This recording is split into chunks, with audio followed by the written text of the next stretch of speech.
Situations ഉണ്ടായത് നമ്മൾ എല്ലാവരും അറിഞ്ഞിരുന്ന കാര്യമാണ്. അപ്പൊ ആ ഒരു ടഫ് സിറ്റുവേഷനിൽ അവിനാഷ് പഠിച്ചൊരു പാഠം എന്തായിരിക്കും? ഒരു ലെസൺ ഉണ്ടാവുമല്ലോ, നമ്മളുടെ ഒരു ലൈഫിൽ ഏറ്റവും ടഫ് ആയിട്ടുള്ള ഒരു സിറ്റുവേഷൻ വരും, നമുക്ക് ഒരു ഡിഫിക്കൽട്ട് ആയിട്ടുള്ള സിറ്റുവേഷൻ വരും, ഇനി മൂവ് ഓൺ ചെയ്യാൻ പറ്റുമെന്ന് നമുക്ക് പോലും ചിന്തിക്കാൻ പറ്റുന്ന ഒരു സിറ്റുവേഷൻ വരും. ആ ഒരു സിറ്റുവേഷനിൽ അവിനാഷ് പഠിച്ച ഏറ്റവും വലിയൊരു ലെസൺ എന്താ? അവിനാഷ് ഹാവി വ്ളോഗിനെ എല്ലാവർക്കും അറിയാലോ. പുള്ളിക്കാരൻ ഇപ്പോൾ ഒരു വർഷം കൊണ്ട് 1.5 വർഷം കൊണ്ട് ഒരു വീഡിയോ ഇടുക, പിന്നെ 2 മാസം കഴിഞ്ഞിട്ട് വീണ്ടും വന്നിട്ട് ഒരു വീഡിയോ ഇടുക, പിന്നെ ചിലപ്പോൾ ഒരു 4 മാസത്തേക്ക് കാണത്തില്ല. അറിയാലോ, അവരുടെ സിറ്റുവേഷനും കാര്യങ്ങളും എല്ലാവർക്കും അറിയുന്ന കാര്യങ്ങളാണ്. ഒരു പ്രണയം ഉണ്ടായിരുന്നു, അത് വിവാഹം കഴിച്ചു, അവസാനം ദേ കിടക്കുന്നു, എല്ലാം കൂടെ പൊടിയും തട്ടി പോവുകയും ചെയ്തിട്ടുണ്ടായിരുന്നു. അത് സോഷ്യൽ മീഡിയയിൽ ഭയങ്കര ഒരു ചർച്ചാ വിഷയമായിട്ടൊരു സംഭവമായിരുന്നു. ഇപ്പോൾ അവർ ഡിവോഴ്സും കാര്യങ്ങളായിട്ടുണ്ടായിരുന്നു. ഈ അടുത്ത സമയത്ത് അവൻ്റെ ഒരു സ്റ്റോറിയും കാര്യങ്ങളൊക്കെ വന്ന് പറഞ്ഞപ്പോഴത്തേക്ക് പുള്ളിക്കാരി അവിടുന്ന് വന്നിട്ട് അവൻ്റെ പേര് കേസും കാര്യങ്ങളൊക്കെ കൊടുക്കുകയൊക്കെ ചെയ്തു. അതുപോലെ തന്നെ യൂട്യൂബേഴ്സിനെതിരെ കേസ് കൊടുക്കുമെന്നൊക്കെ എനിക്കൊക്കെ മെസ്സേജ് അയച്ചിട്ടുണ്ടായിരുന്നു. പിന്നെ കേസ് കൊടുക്കും അങ്ങനെയാണെന്നൊക്കെ പറഞ്ഞിട്ടുള്ള കാര്യങ്ങൾ സോഷ്യൽ മീഡിയ വരുന്ന കാര്യങ്ങൾ നമുക്ക് ചർച്ച ചെയ്യാം, അതിലൊരു കുഴപ്പമില്ല. ചേച്ചിക്ക് അതൊരു ബുദ്ധിമുട്ടായിട്ട് തോന്നി, അതിപ്പോൾ നമ്മുടെ കുറ്റമല്ലല്ലോ. ഓക്കെ, അപ്പം കുറേ നാൾക്ക് ശേഷം, അതായത് ഏകദേശം ഒരു 2 മാസത്തോളം ആയെന്ന് തോന്നും, അവൻ്റെ ഒരു വീഡിയോ വന്നിട്ടുണ്ടായിരുന്നു. പുതിയ ബിസിനസ്സൊക്കെ തുടങ്ങാൻ പോകാമെന്നും പറഞ്ഞിട്ടുള്ള അവരുടെ ബിസിനസ്സൊക്കെ തുടങ്ങാൻ പോകുന്നുള്ളൊരു വീഡിയോസൊക്കെ വന്നതിന് ശേഷം പുള്ളി ഇപ്പോഴാണ് കാണുന്നത് എൻ്റെ ഈ ഒരു ഇൻ്റർവ്യൂ. അപ്പോഴാണ് പുള്ളിക്കാരെ കാണുകയൊക്കെ ചെയ്യുന്നത്. അറിയാലോ, ആ പയ്യൻ ജീവിതം വരെ അവസാനിപ്പിക്കാൻ നോക്കിയാണ്. നിങ്ങളെല്ലാവരും പറയുന്നുള്ളൂ നിങ്ങൾക്കൊക്കെ യൂട്യൂബേഴ്സിനൊക്കെ അടിപൊളി ലൈഫ് നല്ല രീതിയിൽ പൊയ്ക്കൊണ്ടിരിക്കണം, എന്തൊരു ഭാഗ്യം എന്നൊക്കെ പറയുമ്പോൾ എല്ലാവരുടെ ഉള്ളിലുണ്ട് ഓരോ വിഷമങ്ങളും കാര്യങ്ങളൊക്കെ. അതുപോലെ തന്നെയാണ് ആ പയ്യൻ്റെ കാര്യത്തിലാണെങ്കിൽ പോലും. ഞാൻ നോക്കുമ്പോൾ എനിക്ക് തോന്നുന്നു കോവിഡ് സമയത്താണ് ഇവരുടെ വീഡിയോസൊക്കെ കാണാൻ തുടങ്ങിയത്. ആ സമയത്ത് ഈ പറയുന്ന ഇഡ്ഡലി ചലഞ്ച്, കൊച്ചു പിള്ളേരെയൊക്കെ വിളിച്ചിട്ട് ഓരോ ചലഞ്ചും കാര്യങ്ങളൊക്കെ നടക്കും. അവനെ കൊണ്ട് പറ്റുന്ന രീതിയിലൊക്കെ അവൻ ചെയ്യുന്നുണ്ടായിരുന്നു. ഒന്നുമില്ലാതെ കിടന്ന ആ ഒരു കൊച്ചിനെ ഈ ഒരു ലെവലിൽ വരെത്തിച്ച അവനായിരുന്നു. അവസാനം കിട്ടി. അത് പിന്നെ അങ്ങനെയല്ലേ വരത്തുള്ളൂ. നമ്മൾ ഉപകാരം ചെയ്ത് കഴിഞ്ഞാൽ അവസാനം നമ്മുടെ നെഞ്ചത്തോടെ വരത്തുള്ളൂ. അവസാനം എല്ലാം കൂടെ നമ്മുടെ നെഞ്ചത്തിട്ടിട്ട് പോകുന്നതും കുറേ ആൾക്കാരുണ്ട്. ഓക്കെ, എന്തായാലും ആ ഒരു വിഷയത്തിൽ എൻ്റെ ഒരു ഇപ്പോഴത്തെ ഒരു കണക്ക് കൂട്ടിലൊക്കെ വെച്ച് നോക്കുവാണെങ്കിൽ ഇവൻ രക്ഷപ്പെട്ടെന്നേ പറയത്തുള്ളൂ. പക്ഷേ ഇവൻ അത് മാറാൻ തന്നെ വർഷങ്ങളെടുത്ത്. ഓക്കെ ഗൈസ്, എന്തായാലും നമ്മുടെ ചാനൽ ആദ്യമായിട്ട് കാണുന്നവരെല്ലാവരും ഒന്ന് സബ് ചെയ്തേക്കണേ, നിങ്ങളുടെ അഭിപ്രായം കമൻറ്റ് ബോക്സിൽ കൊടുക്കണേ, ലൈക്കും ഒരു ഹൈപ്പും കൂടെ കൊടുത്തോ. ഓക്കെ, എന്തായാലും നമുക്ക് ബാക്കിയൊന്ന് വെക്കാം. അതിനകത്ത് ഇന്നത്തെ അമ്മയുടെ മോൻ്റെ ഒരു ഇൻ്റർവ്യൂ കാണാനായിട്ടുണ്ടായിരുന്നു. കുറേ നാൾക്ക് ശേഷം കാണുന്നൊരു സംഭവമാണ്. എന്തായാലും അവൻ ഭയങ്കര ഹാപ്പിയാണ്. അമ്മയാണെങ്കിൽ ജോലി വിട്ടിട്ട്, അതായത് ലീവിനാന്നും പറഞ്ഞ് നാട്ടിലോട്ട് പോയി, പിന്നെ പോയില്ല. കാരണം മോൻ്റെ ഇപ്പോഴത്തെ സിറ്റുവേഷനും കാര്യങ്ങളൊക്കെ അതുപോലായിരുന്നു. എന്തായാലും ആ ഒരു കൂട്ടിന് അവൻ്റെ ഒരു മോശം സമയത്തൊക്കെ അവൻ്റെ അമ്മ കൂടുള്ളതെന്ന് പറഞ്ഞ ഒരു വലിയ കാര്യങ്ങൾ തന്നെ. പുള്ളിക്കാരി പുറത്തായിരുന്നു ജോലിയും കാര്യങ്ങളൊക്കെ, വീട്ടിലെ കഷ്ടപ്പാടും, പിന്നെ പോരാതിന് കല്യാണം കഴിച്ച് ഇവരുടെ കാര്യങ്ങളൊക്കെ നോക്കിയല്ലേ പോയിക്കൊണ്ടിരുന്നത്. എന്തായാലും നമുക്ക് ആ ഇൻ്റർവ്യൂ ഒക്കെ ഒന്ന് ജസ്റ്റ് ഒന്ന് കണ്ടിട്ട് വരാം. എന്തായാലും എന്താ പറയണ്ടേ, ഈ അടുത്ത സമയത്ത് യൂട്യൂബ് വിട്ടിട്ട് അവൻ വേറെ ഡോക്ടറിൻ്റെ കൂടെ കണ്ട് ഡ്രൈവറായിട്ടാണെന്ന് തോന്നുന്നു എന്തൊക്കെയോ പണിക്കാൻ പോകുന്നുണ്ടായിരുന്നു. അവൻ്റെ കയ്യിൽ സത്യം പറഞ്ഞാൽ ഒരു വലിയൊരു നിധിയായിരുന്നു അവൻ്റെ കയ്യിരുന്നത്. പക്ഷേ എന്ത് ചെയ്യാനാ, പുള്ളിക്ക് ആൾക്കാരെ ഫേസ് ചെയ്യാനും വീഡിയോയിൽ എനർജിയായിട്ട് സംസാരിക്കാനൊന്നും പറ്റാത്തൊരവസ്ഥ. ഒരാൾ ലൈഫിൽ വന്ന് പോയതിൻ്റെ മാറ്റങ്ങളെ. അതുകൊണ്ട് ഏറ്റവും കൂടുതൽ ഞാനൊരു കാര്യം പറയാം, ഏറ്റവും കൂടുതൽ നമുക്ക് പ്രശ്നം ഉണ്ടാക്കുന്നത് വെച്ചാൽ നമ്മളൊരു ഏറ്റവും വലിയൊരു ലഹരി ഞാൻ അതാ പറയാൻ ഈ പറയുന്ന മരുന്നോ കിരുന്നോ അടിച്ചോ കള്ളോ ഒന്നുമല്ല. നമ്മളൊരു വ്യക്തിനെ ഇഷ്ടപ്പെട്ട് കഴിഞ്ഞിട്ട് അവർ നമ്മളെ വിട്ട് പോകുന്നുണ്ടല്ലോ, ആ പോകുമെന്നറിയുമ്പോൾ നമുക്കൊരിതുണ്ട്, ഒരു ബുദ്ധിമുട്ടും കാര്യങ്ങളും ഉണ്ട്, ഒരു അഡിക്ഷൻ. അതാണ് ഏറ്റവും വലിയൊരു ലഹരിയായിട്ട് ഞാൻ കാണുന്നത്. ഉള്ള കാര്യം പറയാലോ, ആ ഒരു സിറ്റുവേഷൻ അതിൽ നിന്ന് പിന്തിരിയാനാണ് ഏറ്റവും വലിയൊരു പാട്. ഓക്കെ, നമുക്ക് എന്തായാലും ചെക്കൻ പറയുന്ന കാര്യങ്ങളൊക്കെ ഒന്ന് കേൾക്കാം. അമ്മയെന്ന് പറയുന്നത് നല്ല സമയമുണ്ട്, ചീത്ത സമയമുണ്ട്. അപ്പൊ ഈ ഒരു മോശം സമയം കഴിഞ്ഞ് കഴിഞ്ഞാൽ ഉറപ്പായിട്ട് നല്ല സമയം വരും. അപ്പൊ ഞാൻ ആദ്യം വിചാരിച്ചതൊക്കെ എന്റെ ലൈഫ് തീർന്നു, എനിക്ക് മുന്നോട്ട് ഇനി ഒന്നും ഇല്ല, അങ്ങനെ എന്താ പറയാ, ലൈഫൊക്കെ സൂയിസൈഡ് ചെയ്താലെന്നൊക്കെ ആലോചിച്ചായിരുന്നു. പിന്നെ പക്ഷെ മീൻസ് ഒരുപാട് ആൾക്കാർ നമുക്ക് വേണ്ടിയിട്ട് ഇങ്ങനെയൊക്കെ കാണുമ്പോൾ പിന്നെ നമ്മള് അതെ, നമുക്ക് പോലും അറിയാതെ നമ്മൾ കോൺഫിഡന്റ് ആയിട്ട് പിന്നെ ചെയ്യാനുള്ള ഒരു ഇത് വരുന്നല്ലേ. ഇപ്പൊ എനിക്ക് പിന്നെ കൂടുതൽ കോൺഫിഡൻസ് ഒക്കെ വന്നിട്ടുണ്ട്. ഇനിയും പോകാം, മുന്നോട്ട് പോകാം. അപ്പൊ ഇനിയെല്ലാം നമുക്ക് തിരിച്ചു പിടിക്കാന്നേ ഉള്ള ഒരു അവിനാശ് പറഞ്ഞത് വലിയൊരു പോയിന്റ് ആണ്. കാരണം എത്ര പേരാണെന്നറിയോ നമുക്കൊരു ടഫ് സിറ്റുവേഷൻ വന്ന് അവിടെ സ്റ്റോപ്പ് ആവുന്നേ. നമുക്ക് പിന്നെ ആരൊക്കെ എന്ത് പറഞ്ഞാലും കരകയറാത്ത ഒരുപാട് പേരുണ്ട്. പക്ഷെ അവിനാശ് പറഞ്ഞത് എക്സാക്ട് ഒരു പോയിന്റ് ആണ്. നമ്മൾ എങ്ങനെയെങ്കിലും ഒന്ന് പിടിച്ചു നിൽക്കുക. എനിക്കും പേടിയുണ്ടായിരുന്നു എന്തെങ്കിലും ഒരു ഇത് വരുമോ. അപ്പൊ ഞാൻ ഇങ്ങനെ അവരോട് പറയാം നാട്ടിൽ പോകണം, നാട്ടിൽ വെപ്രാളമായിപ്പോയി. എന്താ അവസ്ഥ നമുക്ക് പറയാൻ പറ്റും, മനുഷ്യന്റെ കാര്യമല്ലേ. അങ്ങനെ ഭയങ്കര പേടിയുണ്ടായിരുന്നു. ഒരു കാര്യം ഞാൻ പറയാം, അതായത് എന്ത് പ്രശ്നം വന്നാലും നമ്മൾ കുറച്ചൊന്ന് പിടിച്ചിരിക്കുക. അത് കുറച്ച് നാൾ കഴിയുമ്പോൾ അതൊക്കെ അങ്ങ് പോയിക്കോളും. അതെ, കുറച്ച് സമയം എടുക്കും. പക്ഷെ സമയം എടുത്താലും അത് അതിന്റെ വഴിക്കങ്ങ് വിടാം. അത് പക്ഷെ ആ ഒരു സമയത്ത് ഈ പറയുന്ന അവന്റെ കൂടെ ആരെങ്കിലും ഒക്കെ വേണം. ഏതവനായാലും ശരി, ഇപ്പം അവയുടെ കാര്യമല്ല ഞാൻ പറയുന്നത്, പൊതുവായിട്ടുള്ള ആരായാലും ശരി, എല്ലാവർക്കും പറയാൻ എളുപ്പമാണ്. അനുഭവിച്ചുള്ള ആൾക്കാർക്ക് നിസ്സാരമായിട്ട് പറയാം, ഇവിടെ നമുക്ക് നല്ല വിഷമവും കാര്യങ്ങളൊക്കെ ഉണ്ട്. പക്ഷെ ഒരു സമയമാകുമ്പോൾ നമ്മളെല്ലാം മറക്കും എന്നൊക്കെ പറയുകയൊക്കെ ചെയ്യാം. ആ ഒരു ദിവസം, ആ ഒരു വർഷമെങ്കിൽ 2 വർഷം ഈ ഒരു വ്യക്തിനെ ആലോചിച്ചിട്ടിരിക്കുന്നതിനൊരു ബുദ്ധിമുട്ടുണ്ട്. ഒറ്റ നിമിഷം മതി നമ്മുടെ റിലേ പോകാൻ, നമ്മൾ എന്തെങ്കിലുമൊക്കെ തോന്നിയ ദിവസം കാണിച്ചു കൂട്ടാനൊക്കെ. അവസാനം പോവുകയാണെങ്കിൽ വീട്ടുകാർക്ക് പോവുകയും ചെയ്യും. ഇവൻ അതിന് വരെ ശ്രമിച്ചിട്ടുണ്ടായിരുന്നു. പിന്നെ മദ്യം കഴിക്കാത്ത ഇറക്കാൻ അതുവരെ കഴിച്ചു തുടങ്ങിയിട്ടുണ്ടായിരുന്നു. ഓരോരുത്തരുടെ അവസ്ഥയെ. ഞാൻ പിന്നെ പുള്ളിയുടെ പുള്ളിക്കാരി ഉണ്ടല്ലോ സ്വാതി, അവിടെ പ്രൊഫൈലൊക്കെ പോയി നോക്കി. പ്രൊഫൈൽ പോയി നോക്കിയപ്പോൾ ഫുൾ കോമഡി. പുള്ളിക്കാരി ഹാപ്പി ആയിട്ട്. അതെന്ന് വെച്ചാൽ പണ്ട് ഇവൻ്റെ കൂടെ നിന്നേ അല്ല, ആളങ്ങ് മാറി അങ്ങ്. പിന്നെ മാറ്റിയെടുത്തത് മൊത്തം ഇവനാണ് കേട്ടോ. ഇവനാണ് മാറ്റിയെടുത്തത്, എല്ലാ കാര്യത്തിനും കൂടെ നിർത്തി, എല്ലാ കാര്യത്തിനും ഒരു കുറവ് പോലും വരുത്താതെ ഒരു ഹൈ ലെവലിലോട്ട് എത്തിച്ചത് ഇവൻ തന്നെ ആയിരുന്നു. പക്ഷെ എന്ത് ചെയ്യാനാ, ഓരോ വ്യക്തിയുടെ ഓരോ രീതികളൊക്കെ തന്നെ. അല്ലെങ്കിൽ ഞാനൊരു കാര്യം പറയാം, ജീവിതത്തിൽ നിന്ന് പഠിച്ചൊരു കാര്യമാണ്, ആത്മാർത്ഥമായിട്ട് നമ്മൾ ആരെ സ്നേഹിച്ചാലോ അത് ആരാണെങ്കിലും ശരി, ആത്മാർത്ഥത കാണിക്കുമോ അവിടെ നമ്മൾ ചതിക്കപ്പെടും. ഉറപ്പായിട്ടുള്ളൊരു കാര്യമാണ്. ചില ആൾക്കാർ പറഞ്ഞിട്ടുണ്ട് എല്ലാവരും ഇച്ചിരി ഷോയാണ്, എല്ലാവരും ഇച്ചിരി വെയിറ്റ് ഇട്ട് നിൽക്കുന്നവനാണെന്നൊക്കെ എല്ലാവരും പറയുകയൊക്കെ ചെയ്യുമല്ലോ. ഒന്ന് വെച്ചാൽ അതൊക്കെയാണ് കുറച്ചും കൂടെ നല്ലതെന്ന് തോന്നുന്നുണ്ട്. നമ്മൾ ഇച്ചിരി വെയിറ്റ് ഒക്കെ ഇട്ട് നിന്ന് ചിലപ്പം ചില ആൾക്കാരോടൊക്കെ നമ്മൾ ക്ലോസ് ആയി കഴിഞ്ഞ് കുറച്ച് സംസാരിച്ചൊക്കെ കഴിയുമ്പോൾ നമ്മുടെ തലയിൽ കയറി നിരങ്ങും. ഓ ഉണ്ടല്ലേ, ഇവൻ ഇത്രയേ ഉള്ളായിരുന്നു, ആ ഒരു രീതി വരും. പിന്നെ നമ്മളായിട്ട് കളിയാക്കിക്കൊണ്ടിരിക്കും. സത്യം പറഞ്ഞാൽ ഇതിനുള്ള കാര്യത്തിനൊന്നും അവസരം ഉണ്ടാക്കി കൊടുക്കരുത്, പല കാര്യത്തിലാണെങ്കിൽ പോലും. ചില ആൾക്കാർക്ക് വെയിറ്റ് ഇട്ടൊക്കെ നിൽക്കുന്നില്ലേ, അതുപോലെ തന്നെ നിൽക്കുന്നതായിരിക്കും നല്ലത്. കാരണം എന്ന് വെച്ചാലേ നമ്മൾ ആരും ഒരു കോമഡി പീസായിട്ട് കാണരുത്. ഞാൻ അത്രേ പറയുന്നല്ലോ. കാരണം നമ്മൾ ഒരാൾ കണ്ടു കഴിഞ്ഞാൽ അവൻ 10 ആൾക്കാരോട് പറയും.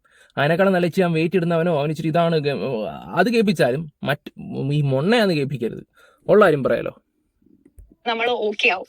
എനിക്ക് തോന്നുന്നു ഒരുപാട് പേര് ഇതുപോലെ ടഫ് സിറ്റുവേഷൻ വരുമ്പോ ഇങ്ങനെ തളർന്ന് നിൽക്കുന്നവരുണ്ട്. അവരൊക്കെ മുന്നേറട്ടെ അല്ലെ, ഇതുപോലെ ചെയ്ത് മുന്നേറും. എല്ലാവർക്കും ഇതൊരു ഗുണം പാഠമാണ്. അമ്മയ്ക്ക് എങ്ങനെയായിരുന്നു ആദ്യമായിട്ട് അവിനാശ് ഇങ്ങനെ വീഡിയോ ഒക്കെ ചെയ്യുമ്പോൾ? സപ്പോർട്ട് അല്ലായിരുന്നു. അത് പിന്നെ എനിക്കും സപ്പോർട്ടല്ലായിരുന്നു. ഈ യൂട്യൂബിന്റെ ഒക്കെ കാര്യം പറയുമ്പം ഞാനിത് 2015 മുതൽ പറയുന്ന കാര്യങ്ങളാണ്. ഈ കുക്കിങ്ങിൻ്റെ വലിയ ചാനൽ തുടങ്ങണം എന്ന് പറയും. 14 പറയുന്ന സമയത്ത് നീ പഠിക്കുക +2 എന്നൊക്കെ പറഞ്ഞ് എന്നെ അങ്ങ് തുടങ്ങും. ഈ നമ്മുടെ മറ്റേ ഫിറോസ് ഒക്കെ തുടങ്ങിയ ആ പ്ലാനിങ് ഒക്കെ എനിക്കുണ്ടായിരുന്നു. സത്യമായിട്ടും വലിയൊരു ഇത് തുടങ്ങണം, സമ്മതിച്ചില്ല. എൻ്റെ വീട്ടിൽ എന്ന് സ്മാർട്ട് TV കൊണ്ട് ഇവിടെ വെച്ചോ അന്ന് ഈ യൂട്യൂബ് TV ആയിട്ട് കണക്ട് ചെയ്യുമ്പോൾ അമ്മ ഓരോ വീഡിയോസുകൾ ഓരോരുത്തരൊക്കെ കണ്ടിട്ടാണ്.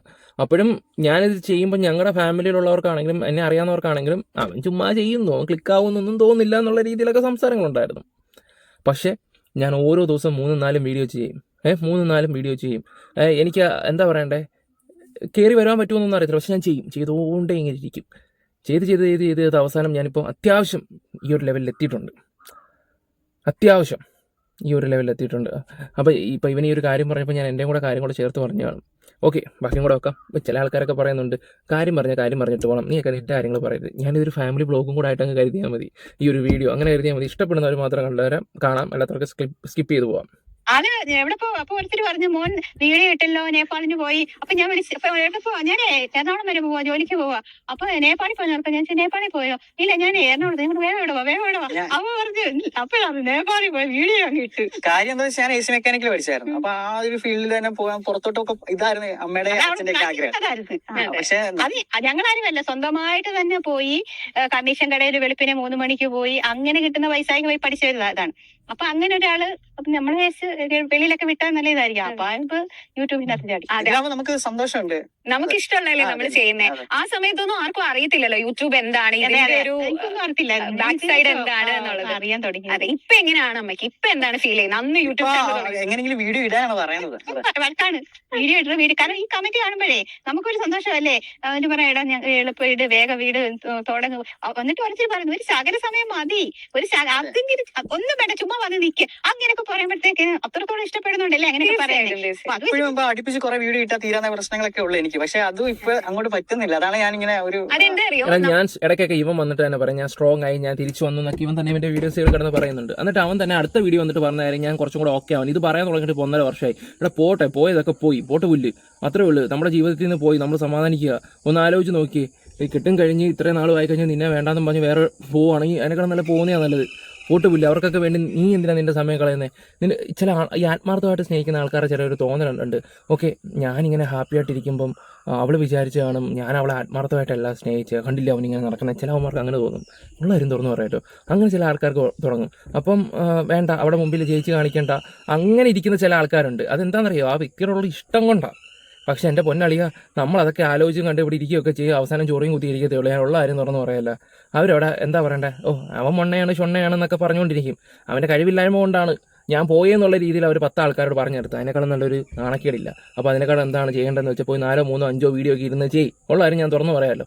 ഇട് എല്ലാവർക്കും ഉണ്ട് ഡിപ്രഷനും കാര്യങ്ങളൊക്കെ. ഒരു മനുഷ്യനും അത് പറഞ്ഞാൽ മനസ്സിലാവത്തില്ലെന്നേ ഉള്ളൂ. നമുക്ക് ഒരു ബ്രേക്ക് വന്നാൽ പിന്നെ അത് റീസ്റ്റാർട്ട് ചെയ്യാൻ ഒരു ടൈം എടുക്കുമല്ലോ, അതാണ്. പക്ഷെ റീസ്റ്റാർട്ട് ചെയ്താൽ പിന്നെ അവിനാശം നോക്കണ്ട, പിന്നെ അവി വ്ളോഗ്സ് എല്ലാ ദിവസവും വീഡിയോസ് ഇട്ട് ഞങ്ങൾ ഇത് ഇന്ന് കൊറോണ ടൈമിലൊക്കെ ഗൾഫ് രാജ്യങ്ങളിലൊക്കെ സമയം പോയത് ഈ അവിനാശിന്റെ വീഡിയോ കണ്ടിട്ടായിരുന്നു എന്നൊക്കെ ഒരുപാട് പേര് കമന്റ്. അതുപോലെ നമ്മളെ പേരൊന്നും എടുത്തു പറയാൻ പറ്റത്തില്ല, പക്ഷെ അത്ര ആൾക്കാർ നമ്മളെ ഹെൽപ്പ് ചെയ്തിട്ടുണ്ട്, സ്നേഹിക്കുന്നുണ്ട്, ഹെൽപ്പ് ചെയ്യുന്നുണ്ട്, നമ്മൾ പോലെ അറിയാതെ ഹെൽപ്പ് ചെയ്യുന്നുണ്ട്. അതെ, പലയിടത്തും എന്നെ കാണാൻ വേണ്ടി കാസർഗോഡ് വന്നിട്ടുണ്ട്. എത്ര പേര് വന്നിട്ടുണ്ട്. വെളുപ്പിനെ ഞാൻ കണ്ണു തുറന്ന് നോക്കുമ്പോ ഒരാളെ ഈ ഇടയ്ക്ക് ഒരു പയ്യന് ഒന്ന് അഡ്രസ് അറിയത്തില്ല, വീട് വെറും പേര് മാത്രം ചെട്ടുകുളങ്ങരേന്ന് അറിയാം, വേറെ ഒന്നും അറിയില്ല. അത് വന്നിട്ട് കായംകുളം റെയിൽവേ സ്റ്റേഷനിൽ വന്ന് വെളുപ്പിന് 6 മണിക്ക് വന്നിട്ട് ഓട്ടോക്കാരോട് പറഞ്ഞു എനിക്ക് ഇതുപോലെ. അപ്പൊ അവര് ചോദിച്ചു ആ പയ്യൻ ഇല്ലെങ്കിൽ എങ്ങനെയാ, ഞാൻ കണ്ടാലും കണ്ടില്ലേലും എനിക്ക് ആ വീട്ടിലൊന്ന് പോണം. ഭാഗ്യത്തിന് അമ്മയുടെ ആങ്ങളുണ്ട്, മാമനാണ് ചായ കുടിക്കാൻ പോയത് റോഡിലായിരുന്നു, ആ ജംഗ്ഷനിൽ നിന്ന് കണ്ടു. ആ ചായക്കട ചെന്ന് ചോദിക്കുന്നത് ആങ്ങളയോടാണ് ചോദിക്കുന്നത്. അവിനാഷിന്റെ അവി വ്ളോഗ്സിന്റെ വീഡിയോ എവിടെയാണെന്നാണ് ചോദിച്ചത്. പിന്നെ വീട്ടിൽ കൊണ്ടുവന്നു ഇങ്ങനെ കാണിച്ചു. എന്നിട്ട് റെയിൽവേ സ്റ്റേഷനില് അതിന്റെ ഇടയ്ക്ക് ആരോ കാണിച്ചു, ഫോട്ടോ കാണിച്ചു. അപ്പം ചെട്ടുളങ്ങരയിൽ അറിയുന്ന ആരോ ഉണ്ട്, ആ ആളാണ് ഇന്ന ബസ്സിൽ കയറിയിട്ട് ഇന്നടത്ത് ഇറങ്ങാൻ പറഞ്ഞു. കണ്ടോ, എടാ നിന്നെ ഇഷ്ടപ്പെടാൻ ഒരാളെങ്കിലും ഉണ്ടല്ലോ, അങ്ങനെ ചിന്തിക്കും. ഇപ്പം ഒരാൾ നിന്നെ അവിടെ നിന്ന് കോഴിക്കോട് കാസർഗോഡ് നിന്ന് ഇവിടെ വന്ന് നിന്നെ കാണുമ്പോൾ നീ ഒന്ന് ആലോചിച്ച് നോക്ക്. അവർക്കൊക്കെ വേണ്ടി വീഡിയോ ഇടാൻ നോക്ക്.